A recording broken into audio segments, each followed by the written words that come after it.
Hi Pose! Ang pagbabalik ni Chris Chuper.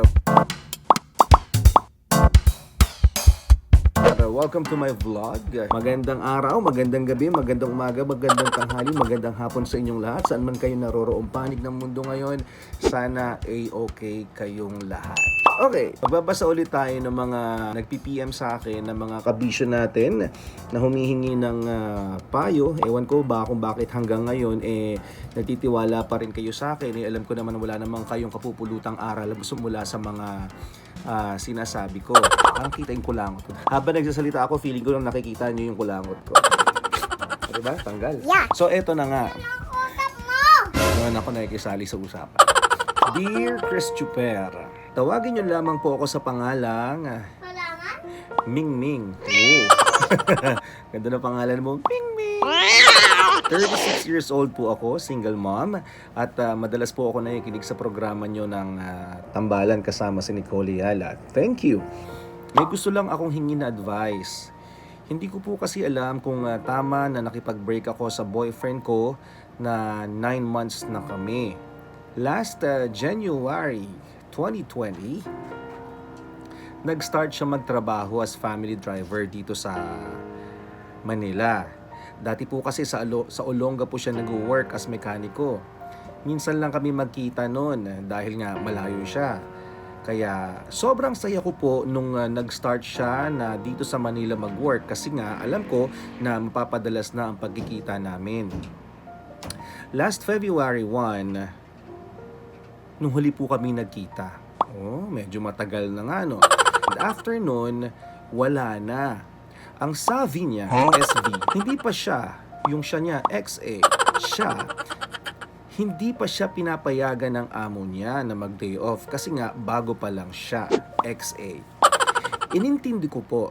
Then last Friday, ang sabi niya, may out of town daw sila ng amo niya. Baka hindi daw niya ako ma-text o matawagan. Saturday maghapon, hindi na nga niya ako na-text at natawagan. Sunday na nung nagparamdam na siya. Parang mahaba to So ayun na nga, Sunday na nung nagparamdam siya. Pero Saturday night, nakita ko po Chris Chuper sa isang FB account niya na umuwi siya ng Olonga po. At may isang girl doon na nag-comment. Then after nun, in-stalk ko po siya hanggang message ko na po yung girl.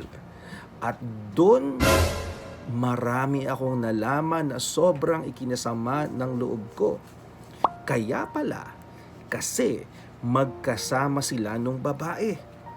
Anyway, naging sila nung January 2020 at ang mas masakit pa nito, mas bata po sa akin yung babae at family friend pa nila. Nako, matinding kompetensya ito, Ming Ming. Kasi ako sa 9 months po namin, sa video call ko lang na-meet yung family niya. At yun nga po, nagkausap kami ng girl. Ang haba, di ba? Kaya mo yan. Nasaktan ako. Kaya nung time na yun, nakipag-break agad ako sa boyfriend ko. Wala siyang inamin, hindi raw totoo yun, pero halatang halata na nagsisinungaling siya. Gusto niya na magkita kami at mag-usap daw kami. Kaso, sabi ko, wag na lang, baka kasi magbago pa ang isip ko. Pero sobrang gulong-gulo po ako at nasasaktan. Hindi ko po alam kung tama po ba ang ginawa ko. Please, Chris Chuper, bigyan niyo po ako ng lakas ng loob para malagpasan ko po ang problema kong ito. Nagmamahal, Ming Ming. I like your name. Ming Ming. Okay. Simple lang yung magiging sagot ko dito, Ming Ming. Ilang beses mo sinabi dito na hiwalay na kayo. So, ano pang rason na para mamroblema ka sa pagkakataong ito? Ikaw mismo nag-decide ka na makipaghiwalay sa boyfriend mo, diba? There's no point crying over spilled milk. Kung natapon na yung gatas, hayaan mo na, wag mo nang simutin pa, diba? Alam mo, feeling ko kaya nagkakaganyan ka pa kasi nga may pagsiselos ka pa ng konti. Alam mo, huwag kang selos na selos dun sa babaeng yun. O, maghihiwalay din sila. Nag-desisyon ka na, edi panindigan mo na lang. Diba? Good luck to you, Ming Ming. Kaya mo yan. Teka, napansin nyo ba pa? Lumilipad na lamok. Nasasarapan yung lamok sa akin, tingnan mo. Huh? pilit akong binabalik-balikan. Yeah. Okay, pangalawa natin babasahin ay nanggaling naman kay Judy Ann. Uy, Judy Ann. Hindi naman ikaw yung celebrity, diba? Good morning po, Chris Chuper.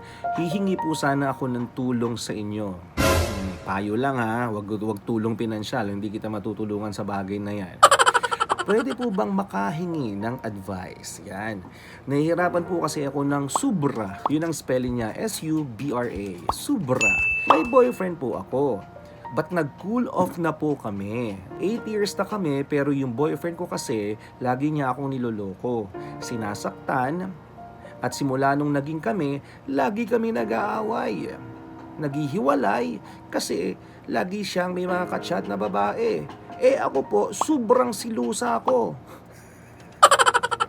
Ako naman, madaling magpatawad kaya nagkakabalikan kami. And then po, hindi ko po inaasahan na may dumating na lalaki na bago. At yung pong mga hinahangad ko sa mga lalaki, nasa kanya. Ang pangarap ko pong mga bagay sa lalaki ay nasa kanya. And ramdam ko po na hindi niya ugali yung mga ayaw ko. But hindi ko pa po sure kung ano yung ugali niya. Hindi tulad ng BF ko na matagal ko nang kilala. Ang sabi ng boyfriend ko, magbabago na siya. At nagsisisi na siya sa mga ginawa niya sa akin. Hinding-hindi na daw niya ako sasaktan. Pero natatakot na po ako na balikan siya. Kasi baka maulit na naman ang mga ginawa niya sa akin noon.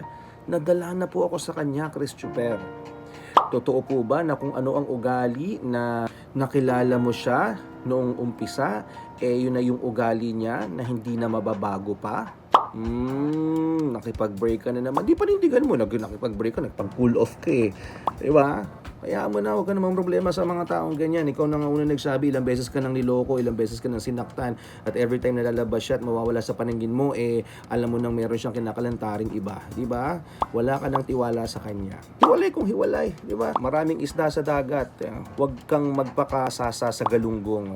Meron tilapia, meron talakitok, dalagang bukid. Sa amin, sa Quezon, merong isdang kung tawagin, tampalpuki. Maraming pwedeng itry na isda sa madaling salita. So, wag ka namang hinayang sa kanya kasi yung katotohanan na niloloko kang madalas ng lalaking yon sapat ng dahilan para hindi mo patagalin ang relasyon na yan. So, good luck sa you, Judy Ann. Carry boom boom yan. O, ikaw din, kabisyo, kung meron kang ganyang klase ng problema na gusto mong isangguni at kung nagtitiwala ka sa opinion, sa aking saloobin, sa aking perspektibo pagdating sa relasyon, pwede ka mag-message sa akin. Hanapin mo lamang Chris Chuper. Yan, mag-send ka ng message doon at malay mo sa mga susunod na pagkakataon, di ba mabasa natin ang yung sangguni sa akin. Yan. Hanggang sa muli mga kabisyo, ako po si Chris Chuper. Ingat kayo. Bye-bye. Always your number one. SM Radio Station. Love Radio.